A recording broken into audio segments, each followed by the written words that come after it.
ಇಂದೇ ಡೌನ್ಲೋಡ್ ಮಾಡಿ ಮತ್ತು ನಿಮ್ಮ ನೆಚ್ಚಿನ ಶೋಗಳನ್ನು ಆನಂದಿಸಿ. ಮಕ್ಕಳವ, ಇದೊಂದಕ್ಕೆ ಅವಕಾಶ ಮಾಡಿಕೊಡವ. ಇನ್ಯಾವತ್ತು ನನ್ನ ಮಕ್ಕಳನ್ನ ದೂರ ಮಾಡಬೇಡ. ಅತ್ತೆ, ಇಷ್ಟೇ ಆಗಿದೆಯಂತೆ, ಇನ್ನು ಅದಾಗಲ್ವಾ? ಅದೆಲ್ಲ ಬೇಡಿ. ನಿಮ್ಮ ಹತ್ರ ನಾನೊಂದು ಮುಖ್ಯವಾದ ವಿಷಯ ಕೇಳಬೇಕಿತ್ತು. ಏನವ ಅದು? ಅತ್ತೆ, ನೀವು ಮಾವಂಗೆ ಹೆಂಗೆ ಸಿಕ್ಕಿದ್ರಿ? ಅದು ಅಲ್ಲದೆ ಮಾವ ನಿಮ್ಮ ಕೈನ ಹಿಡ್ಕೊಂಡು ಇಲ್ಲಿವರೆಗೂ ಕರ್ಕೊಂಡು ಬಂದು ನಿಲ್ಸಿದ್ದಾರೆ ಅಂದರೆ ನಮ್ಗೆ ಯಾರಿಗೂ ಊಹೆ ಮಾಡೋದಕ್ಕೂ ಸಾಧ್ಯ ಇಲ್ಲ.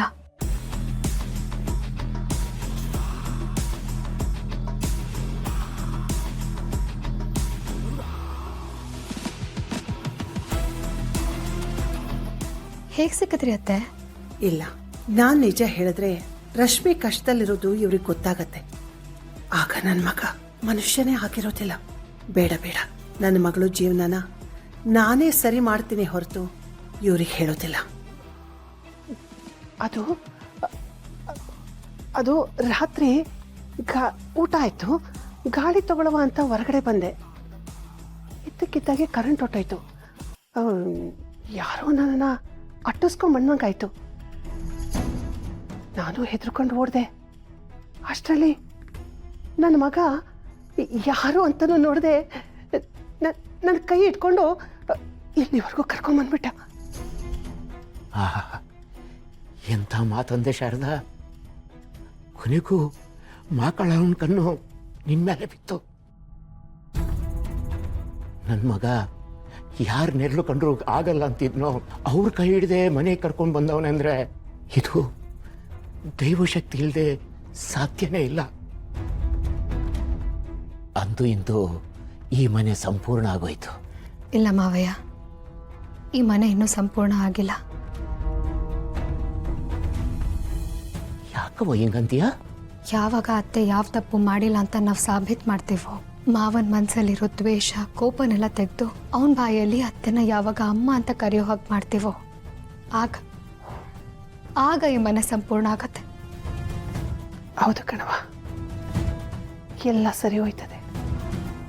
ಎಲ್ಲದಕ್ಕೂ ಕಾಲ ಕೂಡಿ ಬರಬೇಕು. ಖಂಡಿತ ಸರಿ ಹೋಯ್ತದೆ. ನಾಳೆನೆ ನಮ್ಮ ರತ್ನನ ನಿಶ್ಚಿತಾರ್ಥ. ಅಷ್ಟರಲ್ಲೇ ಯಾರು ಬಂದ್ರಲ್ಲ, ನನಗೆ ಸಂತೋಷ ಆಗೋಯ್ತು.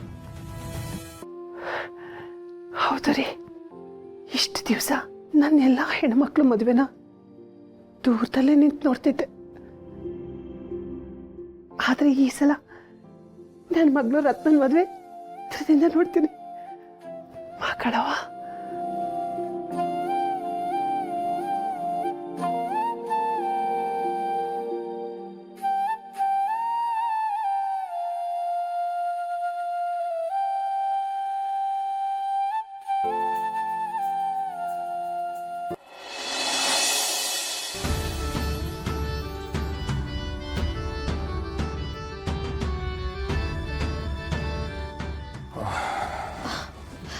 ಬಂದ್ಯಾ ಮಾವ?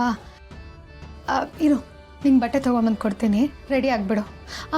ಆಮೇಲೆ ಕೆಲಸ ಎಲ್ಲ ಮುಗ್ದಿದೆ, ಯಾವುದೂ ಬಾಕಿ ಇಲ್ಲ. ನೀನು ಖುಷಿಯಾಗಿ ಓಡಾಡ್ಕೊಂಡಿದ್ರೆ ಅಷ್ಟೇ ಸಾಕು. ಇರು, ಬಟ್ಟೆ ತೊಗೊಂಡು ಬರ್ತೀನಿ.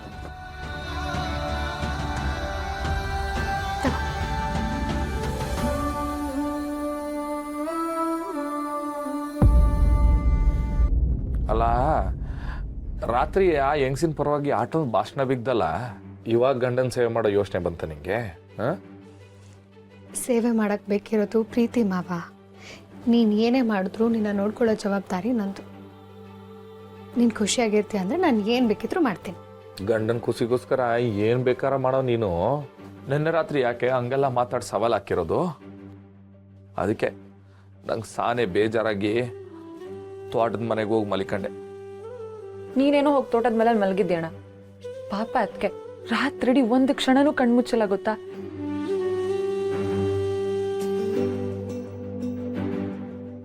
ಏನು ಪಾರು ನಿದ್ದೆ ಮಾಡಿಲ್ವಾ? ಪಾರು, ಯಾಕೆ ಹಿಂಗೆಲ್ಲ ಮಾಡಿಯ ನೀನು? ಯಾಕೆ? ಪರವಾಗಿಲ್ಲ ಮಾವ, ಪರವಾಗಿಲ್ಲ. ನಿನಗೇನೋ ಕೋಪ ಬಂತು ಅಂತ ನೀನು ಮನೆ ಬಿಟ್ಟು ದೂರ ಹೋಗಿ ಮಲ್ಕೊಂಡು ಬಂದೆ. ಆದರೆ ಒಂದಿನ ನೀನು ವಾಪಸ್ ಬರೋದ್ರೊಳಗೆ ನಾನು ಜೀವಂತವಾಗೇ ಇಲ್ಲ ಅಂದರೆ ಏನು ಮಾಡ್ತೀನಿ? ಏನು ಮಾತು ಅಂತ ಅಡಿಯ? ಒಳ್ಳೆ ದಿನ ಕೆಟ್ಟ ಮಾತಾಡಿಯ?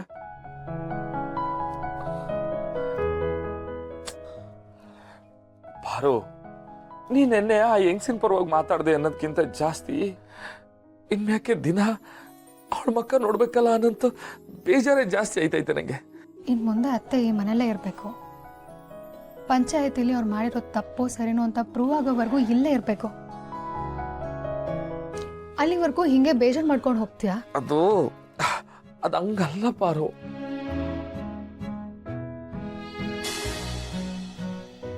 ನೋಡು ಮಾವ, ಇಷ್ಟು ದಿನ ನಿನ್ನ ಮೊದಲನೇ ತಂಗಿ ಮದುವೆ ಆಗ್ದಲೆ ಮಿಕ್ತವ್ರದ್ದೆಲ್ಲ ಮದುವೆ ಆಯಿತು ಅಂತ ಊರು ಜನ ತಲೆಗೊಂದೊಂದು ಮಾತಾಡ್ತಿದ್ರು. ಅದನ್ನೆಲ್ಲ ಕೇಳಿಸ್ಕೊಂಡು ನೀನು ಬೇಜಾರು ಮಾಡ್ಕೋತಿದ್ದೆ. ಆದರೆ ಇವತ್ತು ಆ ದಿನ ಬಂದೇ ಆಯ್ತಲ್ವಾ ಮಾವ. ಖುಷಿಯಾಗಿರೋದು ಬಿಟ್ಟು ಬೇಜಾರಾಗೋದಕ್ಕೆ ನೀನು ರೀಸನ್ ಹುಡುಕ್ತಿದ್ದೆ ಅಷ್ಟೇ. ಹಾಗೆ ಮಾಡಬಾರ್ದು. ಸರ್ಕಾರಿ ಬಸ್ನಲ್ಲಿ ಆಗೆಲ್ಲ ಒಂದು ಲೈನ್ ಬರೀತಾ ಇದ್ರು, ಇರುವ ಭಾಗ್ಯವನೆನ್ನದು ಬಾರೆನೆಂಬುದನ್ನು ಬಿಡು, ಹರುಷಕ್ಕಿದೆ ದಾರಿ ಅಂತ. ಇದರ ಅರ್ಥ ಏನು ಹೇಳು? ನಮ್ಮ ಕೈನಲ್ಲಿ ಖುಷಿ ಕ್ಷಣನ ಬಿಟ್ಟು ನಾವು ಇನ್ಯಾವುದಕ್ಕೂ ಹಪ್ಪಿಸ್ತೀವಿ. ಅದನ್ನು ನಾವು ಮಾಡಬಾರ್ದು ಮಾವ. ಇರೋ ಕ್ಷಣನ ತುಂಬ ಖುಷಿ ಪಡಬೇಕು. ನಿನಗೆ ನಿನ್ನ ತಾಯಿ ಕಂಡ್ರೆ ಆಗಲ್ಲ ಅನ್ನೋದು ಇಡೀ ಮಾರಿಗುಡಿಗೆ ಗೊತ್ತು. ನಾನು ನಿನಗೆ ಒತ್ತಾಯ ಮಾಡಲ್ಲ ಮಾವ. ಆದರೆ ಆರೋಪ ನಿಜನ ಸುಳ್ಳ ಅಂತ ಸಾಬೀತೇ ಆಗದೆ ಯಾರನ್ನೂ ಅಪರಾಧಿ ಅನ್ನೋಕ್ಕಾಗಲ್ಲ ಅನ್ನೋ ಮಾತು ನಿನಗೆ ಸುಮಾರು ಸತಿ ಹೇಳಿದ್ದೀನಲ್ವಾ ಮಾವ. ನೋಡು, ಪಂಚಾಯಿತಿ ಒಂದಾಗಲಿ, ಆಮೇಲೆ ನಾನು ಹೇಳಿರೋ ಮಾತು ಖಂಡಿತವಾಗ್ಲೂ ನಡೆಸ್ಕೊಡ್ತೀನಿ.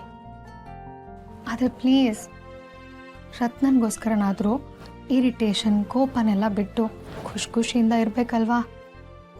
ಪ್ಲೀಸ್ ಪ್ಲೀಸ್ ಪ್ಲೀಸ್ ಮಾವ, ಪ್ಲೀಸ್. ನಿಮಗೋಸ್ಕರ ನಾನು ಖುಷಿಯಾಗಿರ್ತೀನಿ, ಸರಿನಾ? ನೋಡೋ ನಗ್ತೀನಿ. ಅಪ್ಪ, ಇವಾಗ ಸಮಾಧಾನ ಆಯ್ತು ನನಗೆ. ಎಲ್ಲಿ ನನ್ನ ನಿಶ್ಚಿತಾರ್ಥ ಬರೀ ಶೋಕದಲ್ಲೇ ಕಳೆದು ಹೋಗುತ್ತೇನೋ ಅನ್ಕೊಂಡ್ಬಿಟ್ಟಿದ್ದೆ. ನೀವಿಬ್ರು ಖುಷಿಯಾಗಿದ್ದೀರಲ್ಲ, ಅಷ್ಟು ಸಾಕು. ಸರಿ, ಇನ್ನೇನು ಬಂದ್ಬಿಡ್ತಾರೆ, ಎಲ್ಲ ರೆಡಿ ಆಗೋಣ. ಆಯ್ತು ಕಣವ. ಆಮ್ಯಾಕೆ ಇನ್ನೊಂದು ವಿಷಯ, ನಿಶ್ಚಿತಾರ್ಥಕ್ಕೆ ಅಂತ ಜನ ಎಲ್ಲ ಬರ್ತಾರೆ. ಆ ಹೆಂಗಸು ಇಲ್ಲಿರೋದು ಯಾರಿಗೂ ಗೊತ್ತಾಗಬಾರ್ದು, ಅವಳು ಯಾರ ಕಣ್ಣಿಗೂ ಕಾಣಬಾರ್ದು. ಅದನ್ನ ನೋಡ್ಕೊಳ್ಳೋ ಜವಾಬ್ದಾರಿ ನಿಂತು. ಬಾ ಹೋಗ್ ಬರೋ. ಅತ್ತೆ ಬಂದಿರೋದೆ ಮಗಳ ನಿಶ್ಚಿತಾರ್ಥನ ಕಣ್ ತುಂಬ ನೋಡೋದಕ್ಕೆ. ಈ ಅವಕಾಶನೇ ಎಲ್ಲರೂ ಹಾಗಾಯ್ತಲ್ಲಪ್ಪ, ಏನು ಮಾಡೋದು? ನಮ್ಮ ಮನೆ ದೀಪ ಅಣ್ಣಯ್ಯ, ನಮ್ಮ